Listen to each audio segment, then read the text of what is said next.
നമസ്കാരം. ഇൻഫർമേഷൻ മീഡിയയുടെ പുതിയൊരു വീഡിയോസിലേക്ക് എല്ലാ കൂട്ടുകാർക്കും ഒരിക്കൽ കൂടി സ്വാഗതം. പെൻഷൻ ലഭിച്ചുകൊണ്ടിരിക്കുന്ന ആളുകൾക്ക് ഇന്ന് വളരെ സന്തോഷകരമായ വാർത്തയുമായിട്ടാണ് ഇൻഫർമേഷൻ വീഡിയോസ് വന്നിട്ടുള്ളത്. പെൻഷൻ ലഭിച്ചുകൊണ്ടിരിക്കുന്ന ആളുകൾക്ക് ജൂലൈ മാസത്തിലെ പെൻഷനായ 1600 രൂപ ഇന്ന് അവരുടെ അക്കൗണ്ടിൽ എത്തിയിട്ടുണ്ട്. പല ആളുകൾക്കും ഇന്നലെയും മിനിയാന്നുമായി കേന്ദ്രത്തിൻ്റെ വിഹിതമായ 300-400 രൂപ അവരുടെ അക്കൗണ്ടിൽ എത്തിയിരുന്നു. അതിന് ബാക്കിയുള്ള പണമാണ് ഇന്ന് അവരുടെ അക്കൗണ്ടിൽ പണം എത്തിയിട്ടുള്ളത്.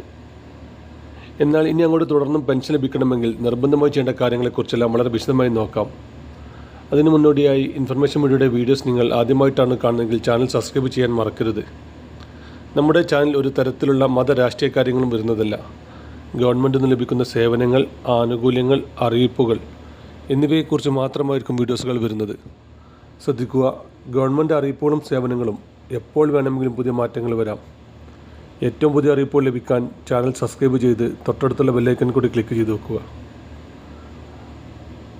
നമുക്കറിയാം, നമ്മൾ കഴിഞ്ഞ വീഡിയോസിൽ പറഞ്ഞിരുന്നു പെൻഷൻ ഈ മാസം അവസാനത്തിൽ ലഭിക്കുമെന്നുള്ളത്. കഴിഞ്ഞ 1.5 വർഷത്തോളം അധികമായി ഇപ്പോൾ പെൻഷൻ എല്ലാ മാസവും കറക്റ്റായി തന്നെ ലഭിക്കുന്നുണ്ട്. ഇപ്പോൾ ലഭിച്ചത് ജൂലൈ മാസത്തിലെ പെൻഷനാണ്. ഇപ്പോൾ ഇനിയും 2 മാസത്തെ പെൻഷൻ കുടിശ്ശിക ഇപ്പോൾ ബാക്കിയുമുണ്ട്. അത് അടുത്ത മാസത്തെ പെൻഷനോട് കൂടി 1 മാസത്തെ കുടിശ്ശികയും അതിനുശേഷം 1 മാസത്തെ കുടിശ്ശിക കൂടി നൽകുമെന്നാണ് ഇപ്പോൾ സർക്കാർ തലത്തിൽ നിന്ന് നമുക്ക് മനസ്സിലാകുന്നത്. ഏതായാലും ഈ വർഷം അവസാനത്തിലായിരിക്കും പഞ്ചായത്ത് ഇലക്ഷൻ ഉണ്ടായിരിക്കുക. അതിനുശേഷം നിയമസഭ ഇലക്ഷൻ നടക്കുന്നത് കൊണ്ട് തന്നെ ഇനി അങ്ങോട്ട് എല്ലാ മാസവും കറക്റ്റായി തന്നെ പെൻഷൻ ലഭിക്കും. എന്നാൽ നിർബന്ധമായും പെൻഷൻ ലഭിക്കുന്ന ആൾക്ക് ചെയ്യേണ്ട കുറച്ച് കാര്യങ്ങളുണ്ട്. ഇപ്പോൾ നടന്നുകൊണ്ടിരിക്കുന്ന മസ്റ്ററിങ്, നമുക്കറിയാം, മസ്റ്ററിങ് തുടങ്ങി ഇപ്പോൾ ഏകദേശം 1 മാസം പിന്നിടുന്നു. ഇപ്പോഴും വളരെ കുറച്ച് ശതമാനം ആളുകൾ മാത്രമാണ് മസ്റ്ററിങ് പൂർത്തിയാക്കിയിട്ടുള്ളത്. 60-70% ആളുകൾ മാത്രമാണ് മസ്റ്ററിങ് പൂർത്തിയാക്കിയിട്ടുള്ളൂ. അതുകൊണ്ട് തന്നെ നിങ്ങൾ മസ്റ്ററിങ് പൂർത്തിയാക്കാത്ത ആളുകളാണെങ്കിൽ നിർബന്ധമായിട്ടും മസ്റ്ററിങ് പൂർത്തിയാക്കുക.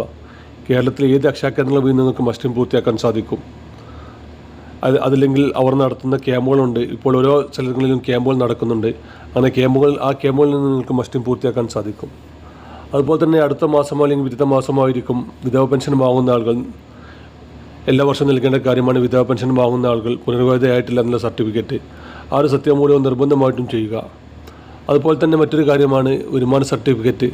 ഇതുവരെയും വരുമാന സർട്ടിഫിക്കറ്റ് നൽകാത്ത ആളുകൾ നിർബന്ധമായിട്ടും വരുമാന സർട്ടിഫിക്കറ്റ് നൽകുക. ഇക്കാര്യങ്ങളെല്ലാം കറക്റ്റായി ചെയ്ത് കഴിഞ്ഞാൽ മാത്രമാണ് തുടർന്നും അവർക്ക് പെൻഷൻ ലഭിക്കുകയുള്ളൂ. അല്ലാത്ത പക്ഷം പിന്നീട് അവർക്ക് പെൻഷൻ മുടങ്ങുന്നതാണ്. അതുപോലെ തന്നെ ഇപ്രാവശ്യം പെൻഷൻ ലഭിക്കാത്ത ഒരുപാട് ആളുകളുണ്ട്. അങ്ങനെയുള്ള ആളുകൾ അവരുടെ പെൻഷൻ ഐ ഡി ഒന്ന് ചെക്ക് ചെയ്യുക. എന്തെല്ലാം കാരണങ്ങൾ കൊണ്ടാണ് പെൻഷൻ മുടങ്ങിയതെന്ന് മനസ്സിലാക്കുക. പലർക്കും പല കാരണങ്ങൾ കൊണ്ടാണ് പെൻഷൻ മുടങ്ങിയത്. സർക്കാരിൻ്റെ ഏറ്റവും പുതിയ അറിയിപ്പുകൾ അനുസരിച്ചുള്ള കാര്യങ്ങൾ ചെയ്യാത്തത് കൊണ്ട്, അതല്ലെങ്കിൽ സർക്കാർ മാനദണ്ഡം പാലിക്കാത്തത് കൊണ്ട്, അങ്ങനെ പലർക്കും പല കാരണങ്ങൾ കൊണ്ടാണ് പെൻഷൻ മുടങ്ങിയത്. അങ്ങനെ എന്തെല്ലാം കാര്യങ്ങൾ കൊണ്ട് പെൻഷൻ മുടങ്ങിയെന്ന് കറക്റ്റ് മനസ്സിലാക്കിയതിന് ശേഷം മാത്രം അതിനനുസരിച്ചുള്ള കാര്യങ്ങൾ കൂടി ചെയ്തു കഴിഞ്ഞാൽ തുടർന്നും അവർക്ക് പെൻഷൻ ലഭിക്കുന്നതാണ്.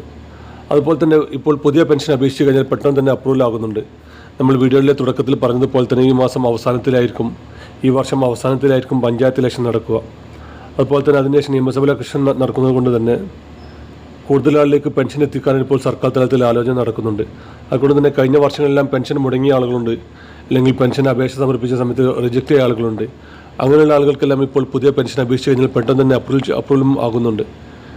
പെൻഷൻ സംബന്ധമായിട്ടുള്ള എല്ലാ കാര്യങ്ങളും ഇപ്പോൾ ഓൺലൈൻ വഴിയാണ് അപേക്ഷ സമർപ്പിക്കേണ്ടത്. തൊട്ടടുത്തുള്ള അക്ഷയ കേന്ദ്രങ്ങൾ വഴിയോ അതല്ലെങ്കിൽ നിങ്ങളുടെ ഫോണിൽ നിന്നോ അപേക്ഷ സമർപ്പിക്കാൻ സാധിക്കും.